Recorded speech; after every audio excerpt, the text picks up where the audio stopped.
বলবে এটা ওজন আমি গ্রহণ করতে পারবো, কিন্তু এটার মতো যদি আপনি 100টা টিস্যু একসাথে কইরা ওই ব্যক্তির হাতের উপরে দিয়া দেন, সে বলবে না, এটার ভারের কারণে না, 100টা টিস্যু হওয়ার কারণে, আমি এগুলা বেশি হওয়ার কারণে বহন করতে পারতেছি না। এই জন্য আল্লাহ তাআলা বলেন, বান্দা ও বান্দা, আমি তোমাদেরকে কোনোদিন তোমাদের চাহিদার চাইতে কোনো কিছু তোমাদের উপরে চাপাইয়া দেই না।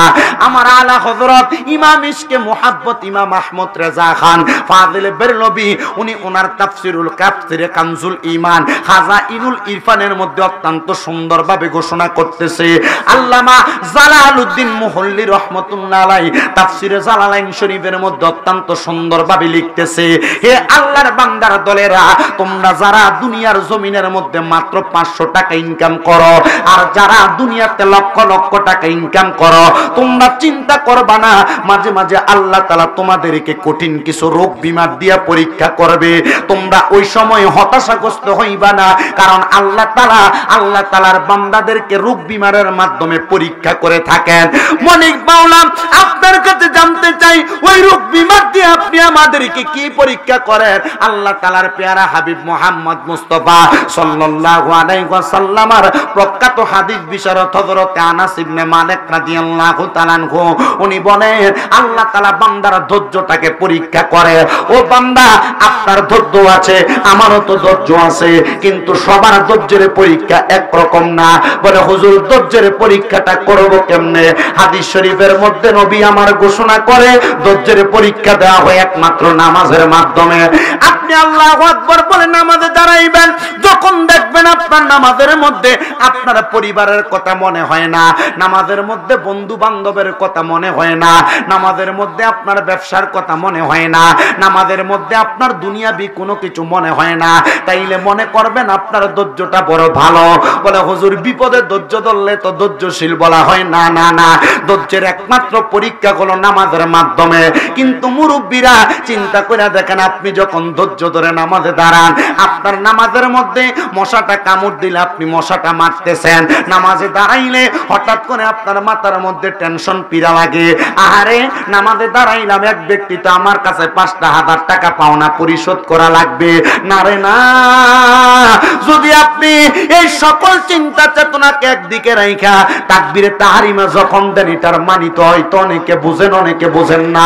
তাকবীরে তাহরিমাটার মূল মানে হইল আপনি সকল দুনিয়ার কার্যক্রম হারাম করে দিয়ে আপনি এমন আল্লাহ তাআলার তাকবীর দিতেছেন যে আল্লাহ তাআলা দুনিয়ার সব কার্যক্রম পরিচালনা করবে রহমতের ফেরেশতার মাধ্যমে।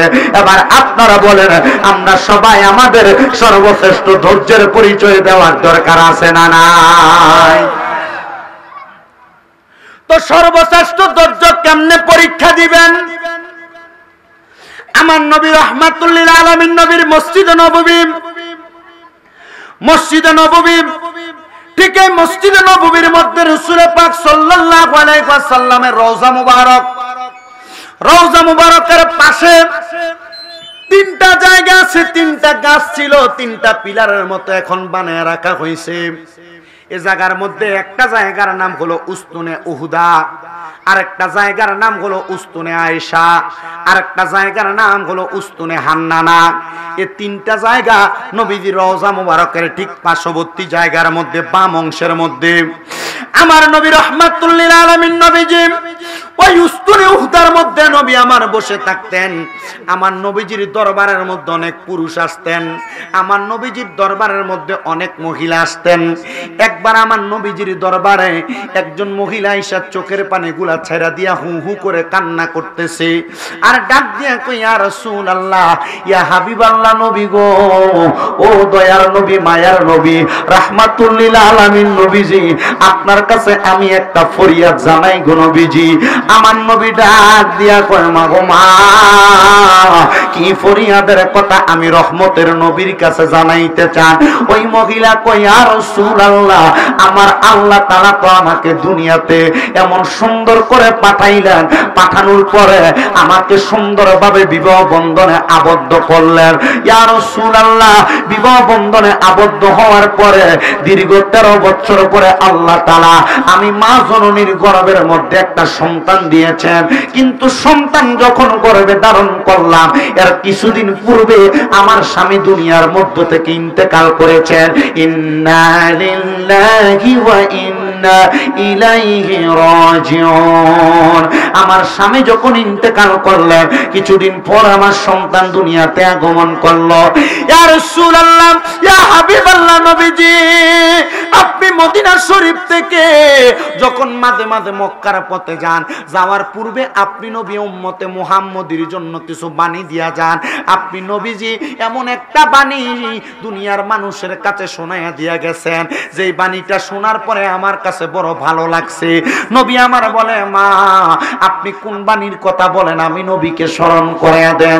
মহিলা বলি, ইয়া রাসূলুল্লাহ আপনি একদিন এই উস্তনে উহুদার মধ্যে বসে বসে বলেছিলেন, যদি দুনিয়াতে কোন মা একটা ছেলে সন্তান জন্মগ্রহণ করায় আর ওই ছেলে সন্তান যদি ওই মা বাবার ইন্তেকাল করার পরে আমার আল্লাহ তাআলার কাছে একটাবার ওই মা বাবার জন্য খাস নিয়তে দোয়া করে, আমার আল্লাহ তাআলা নাকি ওই মা বাবাকে চিরতরে ক্ষমা করে দেয়। ইয়া রাসূলুল্লাহ আমি কান্না করি এই হাদিসের কথা স্মরণ করে করে। কি গো মা, কথা তো বললাম সত্য কথা, কিন্তু আপনি কেন কান্না করেন? কান্নার কারণটা কি বলবেন নাকি?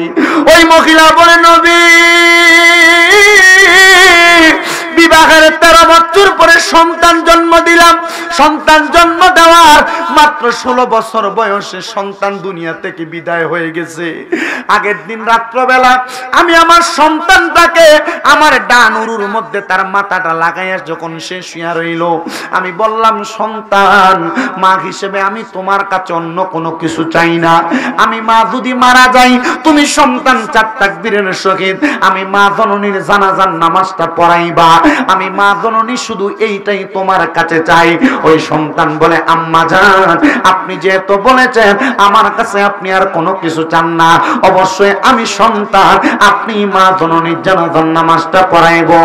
মহিলার চোখের পানিগুলা ছাড়া দিয়া কান্দে আর ডাক দিয়া, ইয়া রাসূলুল্লাহ পরের দিন সকালবেলা সন্তানটার মাথার মধ্যে হাত বুলিয়ে দিয়ে ঘুম থেকে ওঠে না।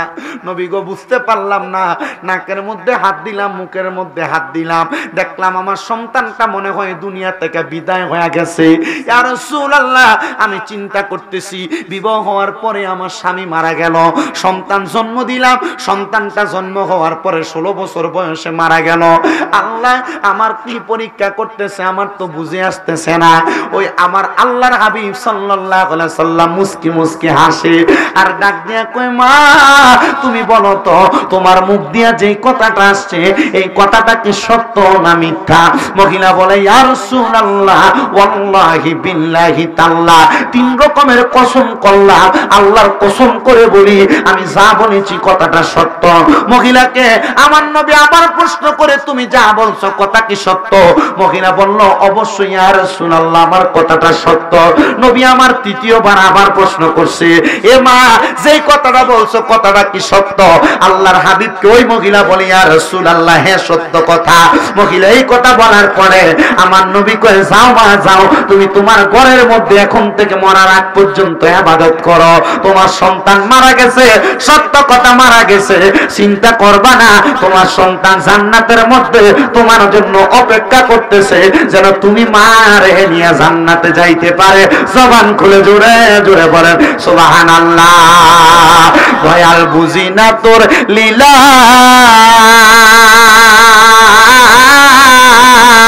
ওরে দোস্তরে কান্দাইয়া তুমি মিলাইছো বাজার রে, প্রেমের খেলা খেলছো দয়াল রে। আরে ও দয়াল বুঝি না তোর লীলা,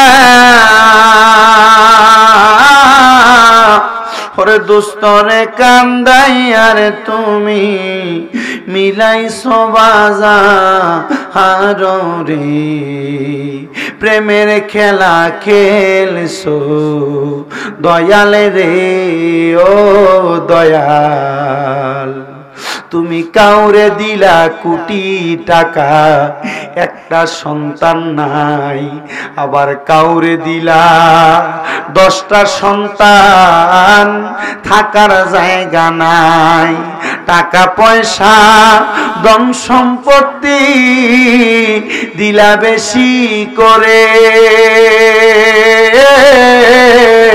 কিন্তু মরার পরে কান্দে করে কবরে নামাবে কে তা?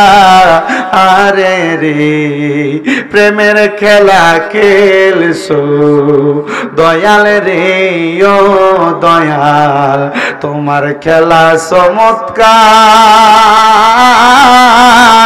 দুস্তরে কান্দাইয়ার তুমি মিলাইছো বাজার রে, প্রেমের খেলা খেলছো দয়াল রে, নির্দোষীরে রাখো দয়াল ববের জেলখানায়, আবার অপরাধ করিয়া কেহ ঘুরে সর্বদায়, হাকিম হইয়া হুকুম কর, পুলিশ হইয়া ধর,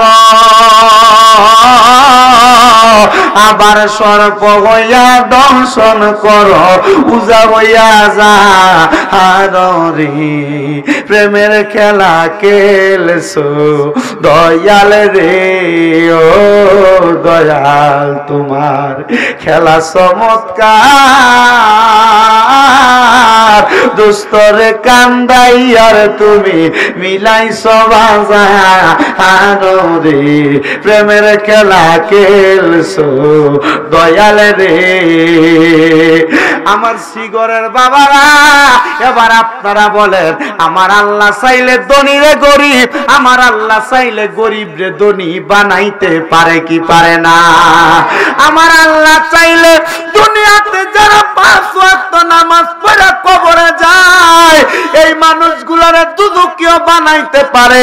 আবার যেই ব্যক্তি দুনিয়াতে নামাজ পড়ে নাই, মাত্র একটা ভালো কাজ করে কবরে গেছে, আমার আল্লাহ চাইলে একটা ভালো কাজের কারণে ওই ব্যক্তিরে জান্নাত দিতে পারে। এই জন্য আমার আল্লাহ তাআলা ঘোষণা করে, লা ইয়াস্তাবি আসহাবুন নারি ওয়া আসহাবুল জান্নাহ, আসহাবুল জান্নাতি হুমুল ফাইজুন।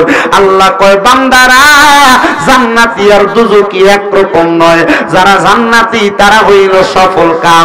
ইয়া রাসূলুল্লাহ, জান্নাতীরা কেমনে সফল কাম আপনি নবীর কাছে জানতে চায়। আমার নবী কয়, জান্নাতীরা সফল কাম কেমন ভাবে যদি জানতে চাও, তাইলে তোমরা আমার সিদ্দিক আকবরের দিকে তাকাও, আমার ফারুক আজমের দিকে তাকাও, আমার উসমান বিন নুরাইনের দিকে তাকাও, আমার হযরতে আলী কাররামাল্লাহু ওয়াজহুর দিকে তাকাও। আমার দয়াল নবী রাহমাতুল লিল আলামিন নবী এই কথা বলার সাথে সাথে নবীর প্রখ্যাত একজন সাহাবী দাঁড়ায় কই, ইয়া রাসূলুল্লাহ, আবু বকর, ওমর, ওসমান, আলীর দিকে তাকাইলে কি চলবে? আমাদের দিকে কি তাকাবে না? আমার দয়াল নবী রাহমাতুল লিল আলামিন নবী সঙ্গে সঙ্গে নবীজির সম্মুখে বড় একটা গাছ, আমার নবী জিজ্ঞাসা করে, তোমরা আমার শাহাদাত আঙ্গুল বরাবর গাছটা দেখতে পাও নাকি? সাহাবায়ে কেরাম কই, ইয়া রাসূলুল্লাহ, দেখতে পাই। আমার নবী কয়, গাছটা দেখো যেমন লম্বা দেখা যায়, গাছের অনেকগুলা ডাল দেখা যায়, অনেকগুলা পাতা দেখা যায়। আল্লাহর কসম, আমার সাহাবায়ে কেরাম হইল এই গাছগুলার পাতা, আমি রাহমাতুল লিল আলামিন নবী হইলাম গাছটা। আমি নবী উদাহরণ দিয়ে বুঝাইয়া দিলাম, আমি নবীর এক একটা সাহাবীরে যারা মানবারে, আল্লাহর কসম তারা যেন আমি নবীরে মানলা, আমি নবীরে অনুসরণ করলা। নবীজি আপনাকে মানার একটা ছোট্ট উদাহরণ আপনি আমাদেরকে দেখাইয়া দেন। আমি দেখাইতেছি, হায়াতুস সাহাবা কিতাবের মধ্যে আমার নবীজির কলিজার টুকরা সাহাবী একজন, উনি বলতেছেন, আমি দুনিয়ার জমিনে একদিন মসজিদে নববীর মধ্যে প্রবেশ করলাম। আমি সাহাবী, সাধারণ না। ওই সাহাবী বলে, আমার চুলগুলা মাথা থেকে পা পর্যন্ত পড়ে। কোথায় পড়ে? মাথা থেকে পা পর্যন্ত পরে। ওই সাহাবী কয়, আমি যখন মসজিদে নববীর মধ্যে প্রবেশ করলাম, এমন টাইমে আমার নবীজির একজন সাহাবী আমারে বলতেছে, তুমি যে চুলগুলাকে এত লম্বা করে রাখলা, এই চুলগুলা তুমি কাইটা ফেলো। আমি বললাম, খামুশ, তুমি আমাকে এই চুলের ব্যাপারে বলার অধিকার রাখো না। কেন? বলে, শুনে নাও, কারণ আমি আমার চুলগুলা এমনি এমনি রাখি নাই। তুমি কি জানো না, নারীদের সাদৃশ্য চুল রাখলে এটা আমার আল্লাহ তাআলা পছন্দ করেন না, আল্লাহর হাবিবও পছন্দ করেন না। তিনি বলেন, আমি তো নারীদের সাদৃশ্যর চুল রাখি নাই, আমি মোহাব্বত করে চুল রাখছি। বলে, কিভাবে মোহাব্বত করলা? এবার ওই সাহাবী আরেকজন সাহাবীকে প্রশ্ন করতেছে, আমার নবীর একটা খাসিয়ত, আমার নবী যখন মসজিদের মধ্যে নামাজ আদায় করে, নামাজ পড়া বাইর হওয়ার সময় আমার নবী একটা কাজ করে। বলো কি? বলে, কাজটা হইল, মসজিদ নববীর বারান্দার সামনে, দরজার সামনে ছোট ছোট বাচ্চারা দাঁড়ায়া থাকে, আমার নবীজির হাত মুবারক দ্বারা ওই বাচ্চাদের মাথার মধ্যে হাত বুলাইয়া দেয়। ওই সাহাবী বলে, আল্লাহর কসম রে, আমি যখন ছোট ছিলাম আমার নবী রাহমাতুল লিল আলামিন নবী আমার মাথার মধ্যে হাত বুলাইয়া দিছে, এরপর কোনদিন আমার নবী আমার মাথার মধ্যে হাত বুলায় নাই। আমি বুঝতে পারলাম আমার নবী মনে হয় ছোট বাচ্চাদেরকে আদর করে মাথায় হাত বুলাইয়া দেয়, আমার নবী প্রাপ্তবয়স্ক কারোর মাথার মধ্যে হাত বুলাইয়া দেয় না। আমি আমার চুলগুলা এই জন্য কাটি না, আমি জানি যখন আমি ইন্তেকাল করব, আমি আমার আল্লাহর কাছে আমলের কোনো কিছু দেখাইতে পারবো না। যখন আমার সামনে রহমতের ফেরেশতারা এসে দাঁড়ায়া যাবে, প্রশ্ন করবে, কি নিয়ে আসছো? আমি বলবো, রাহমাতুল লিল আলামিন নবীর হাত মুবারকের স্পর্শ লাগা চুলগুলা আমি তোমার কাছে নিয়ে আসছি, আমি এগুলাই উপস্থাপন করলাম। এটা আমার মুহাব্বত, এটা আমার মুহাব্বত, এটা আমার মুহাব্বত। আমি জানতে চাই বাবারা, আজকে এত সুন্দর শ্রীনগর পশ্চিম পাড়া কমলার বাপের বাড়ির জান্নাতের বাগান মাহফিলে যারা যারা বসলেন, নবীর মুহাব্বত নিয়ে বসলে আমার আল্লাহ তাআলা আমাদের জীবনের গুনাহ মাফ করতে পারে, এই বিশ্বাস আমাদের আছে না নাই? নবীর সাহাবায়ে কেরামের এই বিশ্বাস ছিল, থাকার কারণে তারা মুহাব্বত করে চুলগুলা রাখছে। ও বন্ধু, ও নবীর উম্মতের দলেরা, যেহেতু পবিত্র ঈদে মিলাদুন নবী সাল্লাল্লাহু আলাইহি ওয়াসাল্লামের মাস, আমি আপনাদের কাছে নবীজি রাহমাতুল লিল আলামিন নবীর মিলাদের ছোট্ট একটা কথা বলবো। আলেম ওলামারা বয়ান করেছে, চেষ্টা করব তাদের আলোচনার বাকিরে একটু কথা বলার জন্য। নবীজি রাহমাতুল লিল আলামিন নবী এখনো দুনিয়ার জমিনের মধ্যে শুভাগমন করেন নাই। নবীজি এখনো পর্যন্ত নবীজির আম্মা জানের গর্ভেও আসেন নাই। নবীজির আব্বা জান দুনিয়ার জমিনের মধ্যে আগমন যখন করলেন, আমার নবী রাহমাতুল লিল আলামিন নবীর আব্বা জানরা তারা এক এক করে গমতে গমতে ভাই ছিল 10 জন। আবার মতান্তরে কেউ কেউ বলেছেন নবীর আব্বাদের ভাই ছিল 11 জন। কয়জন? নবীর চাচা জেঠারা কয়জন? 10 জন, মতান্তরে 11 জন। এই 11 জনের মধ্যে নবীজির কলিজার টুকরা দাদা যান, উনি বলেন কাবা শরীফের মধ্যে একটা আলাদা সাইডের মধ্যে এমন ভাবে ঘুরানো দাগ আছে, ওয়ালের মতো আছে, যেটার নাম হলো হাতিমে কাবা। উনি বলেন, একদিন আমি হাতিমে কাবার সাথে ঢেলান দিয়া ঘুমাইতেছি আসরের পরবর্তী সময়, আমার কানের মধ্যে আলাদা একটা আওয়াজ আসলো, এ আব্দুল মুত্তালিব, তুমি যে হাতিমে কাবার লগে ঢেলান দিয়া ঘুমাও, তোমার সন্তান আছে, এই সন্তানের মধ্যে এমন একজন সন্তান আছে যে সন্তানটাকে আমার আল্লাহ তাআলা নূরে মুহাম্মদী গ্রহণ করার, নূরে মুহাম্মদীর ভাগটা নেওয়ার দায়িত্ব দিছে, তার নাম আব্দুল্লাহ।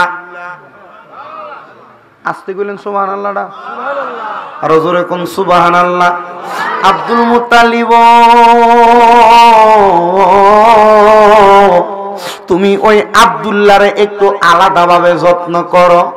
উনি বলেন, আমার ঘুমটা ভাঙ্গা গেল, আমি হাতিমে কাবা থেকে বাহির হইয়া জমজম কূপের কিনারায় কিনারায় সামনের দিকে যাইতেছি।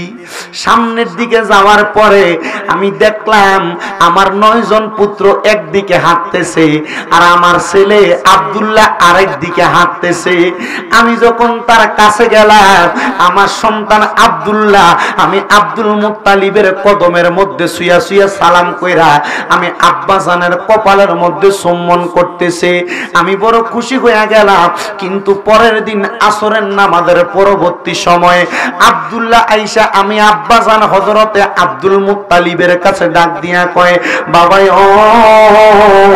ও আব্বা, আমি তো আপনার সন্তান।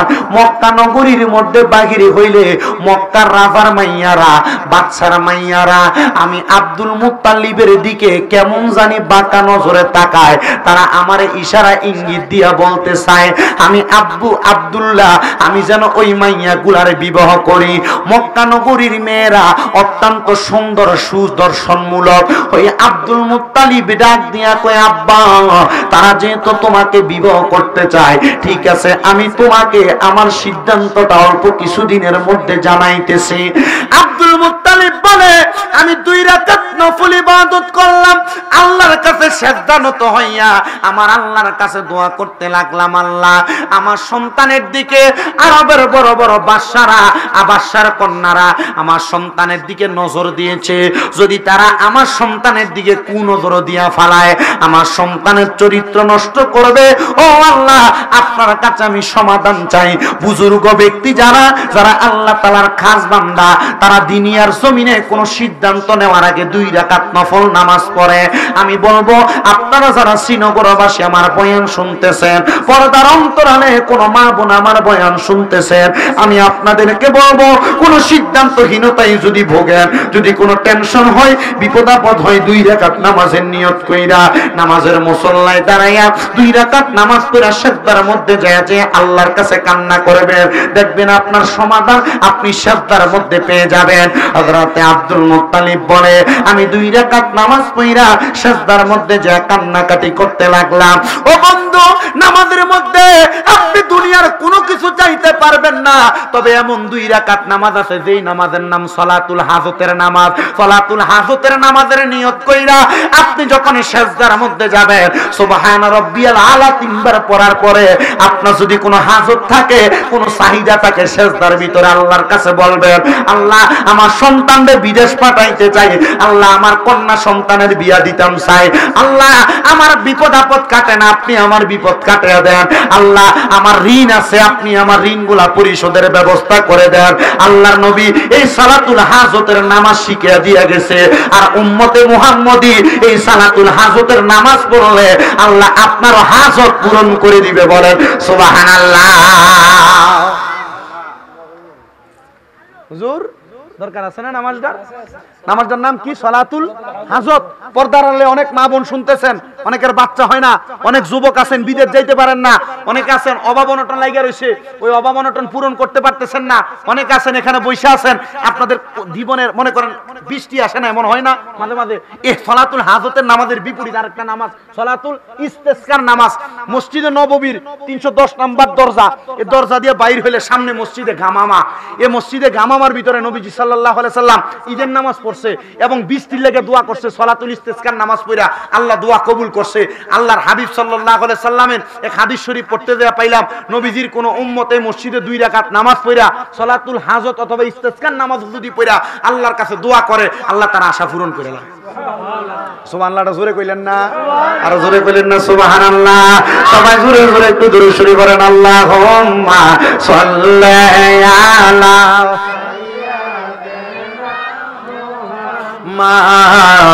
আল্লাহুম্মা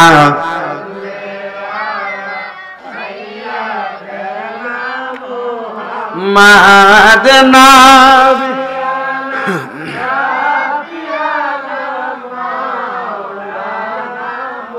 আমরা সবাই হাজির হইলাম দয়াল নবীর মাহফিলে।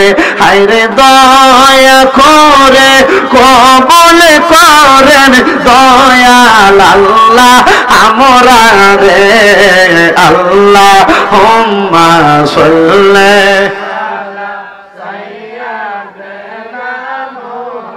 মাদনা বিয়ানা মাও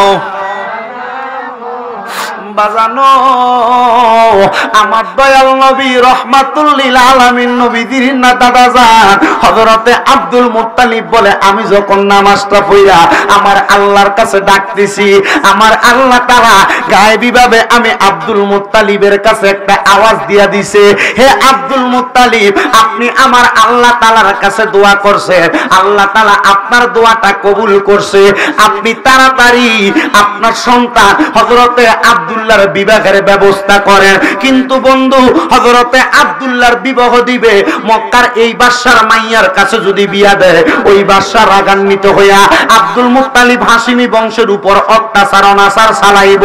আমার দয়াল নবীর কলিজার টুকরা দাদাজান হযরতে আব্দুল মুত্তালিব চিন্তা করল ওনার একজন বন্ধু আছে জিনার কাজ ছিল জোহরত, উনি তালাশ করতেন, ওনার নাম ছিল হযরতে ওহাব। কিতাবের মধ্যে লিখতেছে ওনার পরিপূর্ণ নাম হইল আব্দুল্লাহ ইবনে ওহাব জোহরি। ওই ওহাব জোহরি উনি ওনার কাছে যায়া খবর দিয়া কয়, হে আমার কলিজার টুকরা দোস্ত আপনার তো একটা ঘরের মধ্যে কন্যা সন্তান আছে যিনি বড় আবেদা, যিনি বড় সালেহা, আমি আমার ছেলে হযরত আব্দুল্লাহর সাথে আপনার মাইয়াটার বিয়া দিতাম চাই, আপনি রাজি নি?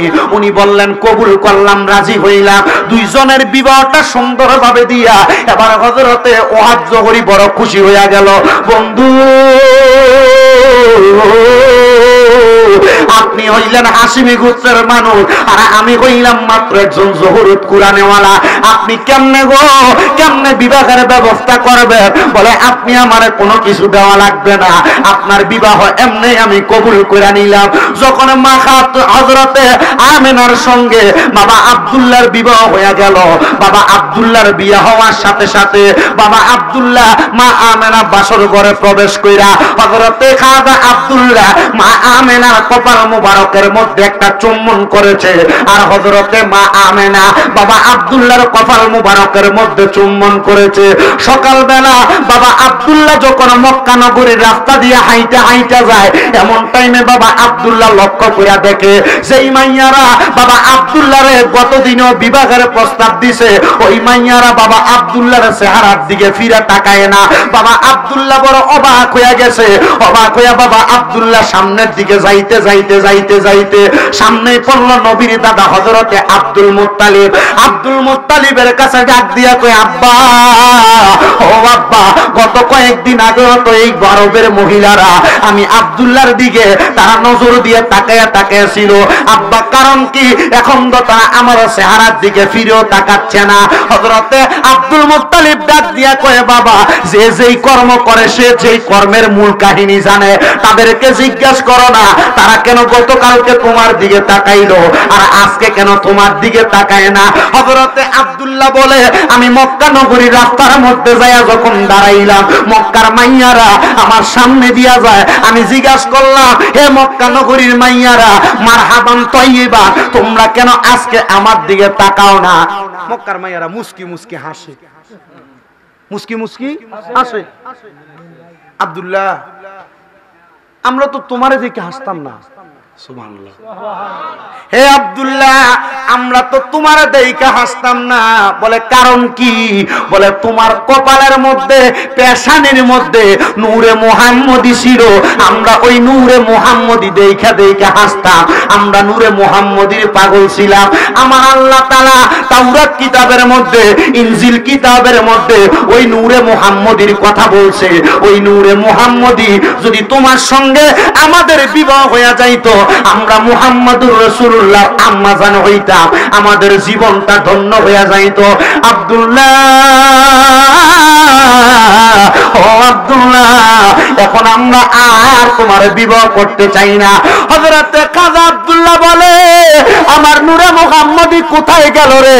আমি চিন্তা করতে লাগলাম। এবার আমি দৌড়ে আমার ঘরের মধ্যে যখন প্রবেশ করলাম আমি দেখলাম আমার স্ত্রী আমেনারে গতকালকে রাত্রবেলা যত সুন্দর দেখা গেছিল আজকে তার চাইতে আরো বেশি সুন্দর দেখা যায়। আমার বুঝতে দেরি হয় না, আমার নূরে মুহাম্মদি আমার আমেনার রেহেমের মধ্যে চলে গেছে। বলেন সুবহানাল্লাহ। বাবা আব্দুল্লাহ বলে আমার সবচাইতে বেশি একটা অভ্যাস ছিল, আমি মক্কার হাতিমে কাবার মধ্যে নামাজ আদায় করতাম। এই জন্য আমার আল্লাহ তাআলা হযরতে আমেনার মতো সুন্দরী স্ত্রী আমাকে দান করেছে। হযরতে আমেনা বলে যখন দুনিয়ার জমিন থেকে আমার স্বামী ইন্তেকাল করে চলে গেলেন, 6 মাস অতিবাহিত হয়ে গেল, আমার সন্তান আমার গর্ভের মধ্যে আছে, আমি টের পাইলাম না।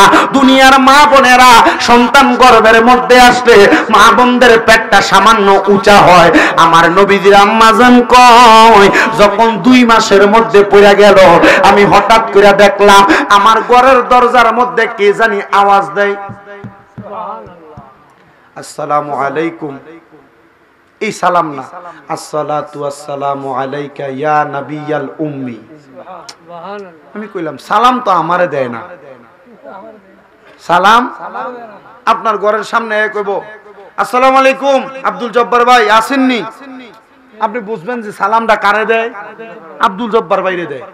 আসসালামু আলাইকুম শামীম রেজা ভাই আছেন, শামীম রেজারে দিতেছে সালাম দেয় আসসালাতু আসসালামু আলাইকা ইয়া আইয়ুহান নবী। বুঝলাম না, নবীরে সালাম দেয়। মা আমেনা বল, শুনেন মা বোন যারা ফর্দার আনলে নেককার সন্তান যদি পাইতে চান, এমন সন্তান গর্ভে থাকলে ঘুমের ঘরে স্বপ্নে বুঝবেন সন্তান গর্ভে আইসা গেছে। সন্তানের লাগে আপনি যাইয়া ওই যে কি করলেন না, সন্তান কি ফুলা নামাইয়া দেয়, এক্সরে করলেনি, আলট্রাসোনোগ্রাফি করলে এটা আপনি চিন্তা করা লাগবো না সন্তান কি ফুল হইব না মাই হইব, এটা আপনি এমনি টেরেই বুঝবেন। আল্লাহ আপনার এটা গায়েবী ভাবে জানিয়ে দিব। তবে এটার জন্য আপনার ইবাদত করা লাগবো। আপনি নামাজই পড়েন না, সন্তান কি আছে এটা আপনি বুঝবেন কেমনি? কথা হয় না কেন? আপনি নামাজই পড়েন না, আপনি গায়ে হলুদের ভিতরে গেলে আপনি না সানাসি করেন, আপনি বৈরব বাজারটা আউরিয়া ফালান, আপনি এমন একটা সন্তান পাইবেন না। মা আমেনা বলে, অসুবিধা হইতো না তো আপনার? আর আবারও রেডি আছে তো ইনশাল্লাহ? মা আমেনা বলে এই ওয়াজটা শেষ করবো, এরপর ওয়াজ শেষ, রাজি আছেন? ওয়াজটাকে শেষ করতে দেন। মা আমেনা বলে ঘরের দরজা খুললাম, কাউরে দেখি না, দরজাটা খুলে দেখি আমার সামনে 2টা ফাও দেখা যায়। জোরে নাই সুবহানাল্লাহ? মা আমেনা বলে 2টা ফাও দেখা যায়। আমি উপরের দিকে তাকাইতে একবার উপরের দিকে চাইলাম, দেখলাম উনার মাথাটা মনে করে আসমানের লগে লাগতাছে। আমি জিজ্ঞাসা করলাম কে? উনি আমারে কয় আনা আদম সফিউল্লাহ। ওমা আপনি তো আদি পিতা, আমরার নবী হযরতে আদম আলাইহিস সালাতু ওয়াস সালাম। নবী গো আপনি কেন আগমন করলেন আমার ঘরের দরজার মধ্যে? আমি তো ভয় পাইছিলাম আমার স্বামী আব্দুল্লাহর ইন্তেকালের পরে আমার ঘরের দরজায় কে জানি আইসা দাঁড়াইয়া গেছে। ওগো আল্লাহর নবী হযরতে আদম সফিউল্লাহ, আপনি আমার ঘরের দরজার মধ্যে কেন দাঁড়াইয়া গেলেন? আদম সফিউল্লাহ ডাক দিয়া কয় মা গো মা, ও জগতের মা হযরতে আমেনা, আমি তোমার ঘরের সামনে আসি নাই গো, আমার আল্লাহ আমি আদম নবীরে পাঠাইছে আল্লাহ তাআলার পেয়ারা হাবিব মুহাম্মদুর রাসূলুল্লাহ রে আমার আল্লাহ তুমি মার গর্ভের মধ্যে দিয়া দিছে। আমার আল্লাহ কইছে আদম নবী, ওই নবীরে যদি না বানাইতাম তুমি আদম নবীরে বানাইতাম না। যাও যাও যাও ওই নবীরে যাই সালাম দিয়া আসো। জোরে বলেন সুবহানাল্লাহ। মা আমেনা কয় আমারে যখন সালাম দিছে রে, এবার যখন দ্বিতীয় মাসটা আগমন করছে আমার ঘরের দরজায় আবার আইসা কে জানি নবীরে সালাম দেয়। আমি আবার দরজা খুললাম, আমি দেখলাম ওনারও ফাঁকুড়া নিচে, মাথাটা উপরের দিকে। আমি জিজ্ঞাসা করলাম আপনার নাম কি? কয় গত মাসে আপনারা বাড়িতে যেই নবী আসছে ওই আদম নবীর ফুত। আমি কইলাম হযরতে শীষ নবী, আপনি কেন আসছেন? বলে আমি আসছি আপনার গর্ভে যেই মুহাম্মদুর রাসূলুল্লাহ আগমন করব ওই নবীরে সালাম দেওয়ার জন্য। মা আমেনা ডাক দিয়া কয় জগৎবাসী রে, আমি দেখলাম আমার ঘরের সামনে তৃতীয় মাসে আরেকটা সালাম দিতেছে। আমি দরজা খুলে দেখি আমার ঘরের সামনে আল্লাহর পয়গম্বর হযরতে মুসা নবী দাঁড়ায়া রইছে। আমি জিজ্ঞাসা করলাম কেন আসছেন? উনি ডাক দিয়া কয় পয়গম্বররে সালাম দেওয়ার জন্য। মা আমেনা ডাক দিয়া কয় জগৎবাসী, এবার দেখলাম চতুর্থ মাসে আরেকজন আসছে। জিজ্ঞাসা করলাম আপনার নামটা কি? উনি কয় আমার নাম হযরতে নূহ নবী। আপনি কেন আসছেন? বলে আল্লাহ পাঠাইছে সালাম দেওয়ার জন্য।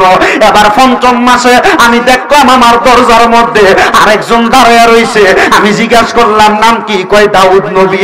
আপনি কেন আসছেন? বলে আমার নবীরে সালাম দেওয়ার জন্য। ষষ্ঠ মাসে আরেকজন দাঁড়ায় রইছে। আমি জিজ্ঞাসা করলাম নাম কি? ডাক দিয়া কয় আমার নাম ইব্রাহিম নবী। আপনি কেন আসছেন? বলে নবীরে সালাম দেওয়ার জন্য। সপ্তম মাসে আরেকজন নবী আসছে। আমি জিজ্ঞাসা করলাম নাম কি? উনি কয় আমার নাম হযরতে ইয়াহিয়া নবী। আপনি কেন আসছেন? বলে নবীরে সালাম দেওয়ার জন্য। অষ্টম মাসে আরেকজন নবী আসছে। আমি জিজ্ঞাইলাম নামটা কি? উনি কয় আমার নাম হযরতে ইদ্রিস নবী। আপনি কেন আসছেন? বলে রহমতের নবীরে সালাম দেওয়ার জন্য। এবার দেখলাম নবম মাসে আরেকজন আগমন করছে। আমি জিজ্ঞাইলাম নামটা কি? উনি কয় আমার নাম হযরতে ঈসা নবী। আপনি কেন আসছেন? বলে রাহমাতুল লিল আলামিন নবীরে সালাম দেওয়ার জন্য। এই আমার 9 জন নবীরা, আপনারা যেই নবীরে সালাম দিতে আসছেন ওই নবী কোথায়? বলে ওই নবী বাবা আব্দুল্লাহ যেই দিন বাসর করে আপনি মার কপালের মধ্যে সুমা দিছে, ওই নূরটা আপনি মার গর্ভের মধ্যে আসছে।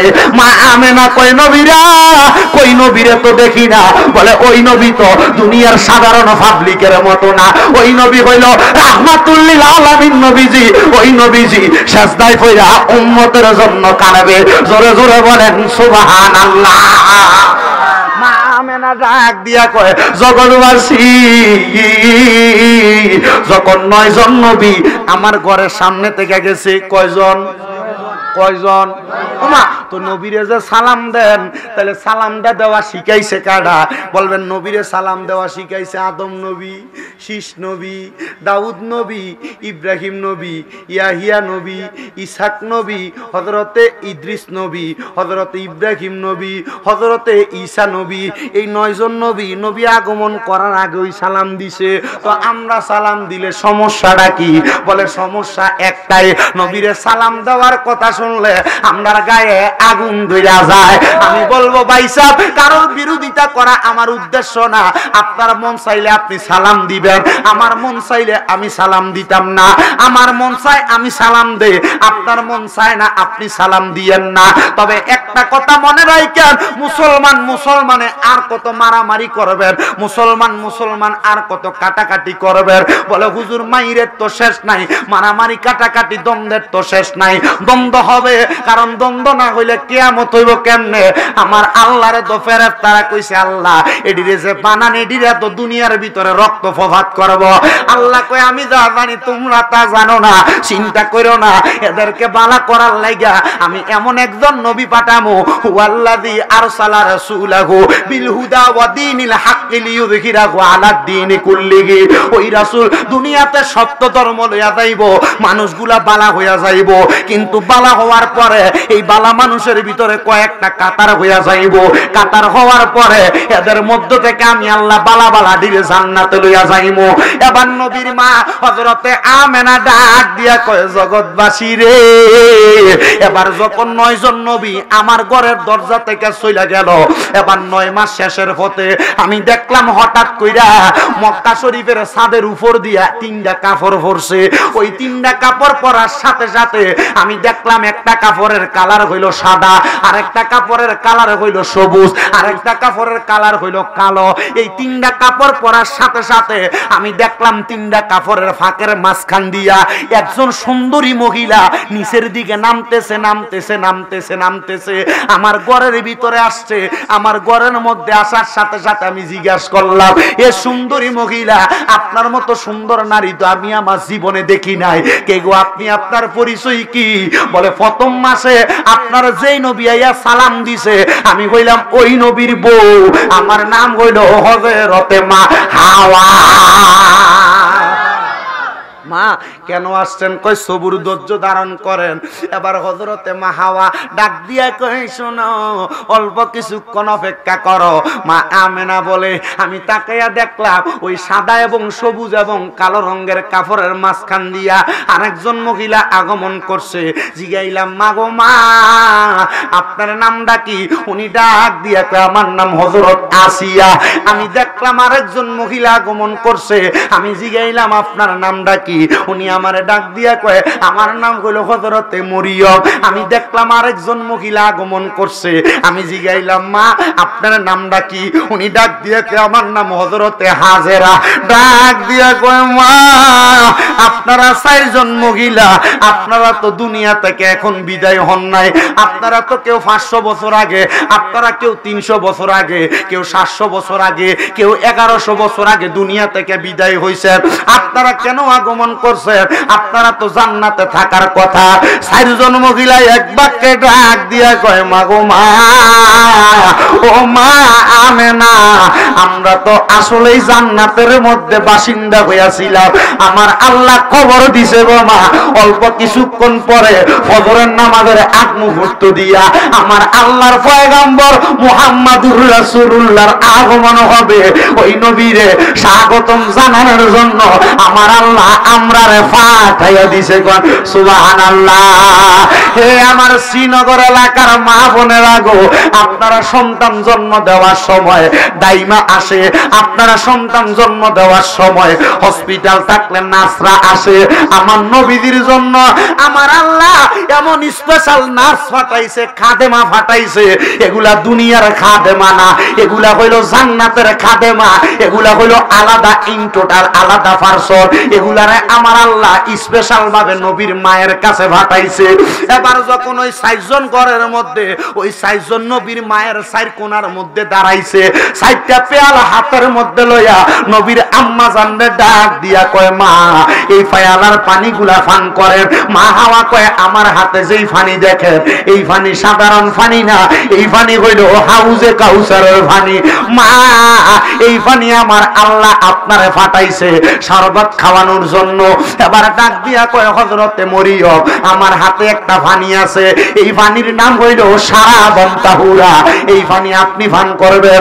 এবার হযরতে মা মরিয়ম ডাক দিয়া কয় আমার হাতে একটা পানি আছে, এই পানিটার নাম হলো জান্নাতি লাবান মানে দুধ, এটা আপনি পান করবেন। হযরতে মা হাজেরা ডাক দিয়া কয় আমার আসিয়া ডাক দিয়া কয় আমার হাতে একটা পানি, এই পানিটা হলো সাধারণ পানি। 4 প্রকারের পানি আপনি পান করেন। বলে কেন পান করতাম? বলে 4 প্রকারের পানি সাধারণ পানি না, জান্নাতের উপরে আমার আল্লাহ তাআলার লামকানের উপরে আল্লাহ তাআলা একটা গাছ লাগাইছে, যেই গাছটার নাম হলো সাদরাতুল ইয়াকিন গাছ। কি গাছ? সাদরাতুল ইয়াকিন গাছ। ওই গাছের পাতায় পাতায় আপনার নাম, আমার নাম, আমার বাপের নাম, দাদার নাম, আপনার দাদার নাম, আমার বাবার নাম, এমন সবাই নাম লেখা। এই পাতাটা যখন জড়ে পড়ে আজরাইল আমরার কাছে আসে। মা এই গাছের 4টা কোণা তাইকা এই 4টা নদী বাইর হইছে, এই পানিগুলা হইল ওই গাছের নিচের পানি। আমার আল্লাহ পাঠাইছে আপনারে পান করার জন্য। মা আমেনাকে আমি পান করলাম। আমি দেখলাম ওই 4 জন মা আবার আসমানের দিকে চলে যাইতেছে, কিন্তু হঠাৎ করে দেখলাম আমার ঘরটা নূরের আলোতে ফক ফক করে জ্বলতাছে। আমি মা চোখটা খুলে দেখলাম রে আমার ঘরের উপর দিয়া হঠাৎ করে একবারে ফাঁক হইয়া গেছে। আমি দেখলাম বড় বড় বড় বড় বড় বড় বিল্ডিং দেখা যায়। আমি বিল্ডিং গুলা দেখা চিন্তা করলাম আমার যখন বিবাহ হইল, বিবাহের পরে আমার স্বামী আব্দুল্লাহর সাথে যখন আমি সিরিয়াতে গেছিলাম সফর করার জন্য, আমি ওই জায়গায় যাইয়া দেখছি ওই বিল্ডিং গুলা। মা আমেনা কয় আল্লাহর কসম আমি আমার মক্কা শরীফের যেই ঘর, এই ঘরের থেকে তাকিয়ে দেখছি সিরিয়ার বড় বড় বিল্ডিং দি দেখা যায়, কই মক্কা আর কই সিরিয়া। মা আমেনা কয় আল্লাহর কসম রে আমি আমার চোখ দিয়া সিরিয়ার পাহাড় দেখি নাই, আমার ঘরের মধ্যে যেই রাহমাতুল লিল আলামিন নবী আগমন করছে ওই নবীর নূরের পাহাড়ে আমি ওই পাহাড়গুলা দেখছি। জোরে কর সুবহানাল্লাহ। ওরে 570 খ্রিস্টাব্দে আমার দয়াল নবী আরে আসিলেন জগতের মাঝে, নবীর আশিকার গাইব আমরা কামলিওয়ালার শান, বলেন গাইব আমরা কামলিওয়ালার শান, নবীর আশিকার গাইব শান, বলেন গাইব আমরা নূরে নবীর শান, সুন্নি মুসলমান গাইব আমরা দয়াল নবীর শান, বলেন গাইব আমরা কামলিওয়ালার শান, নবীর আশিকার গাইব আমরা।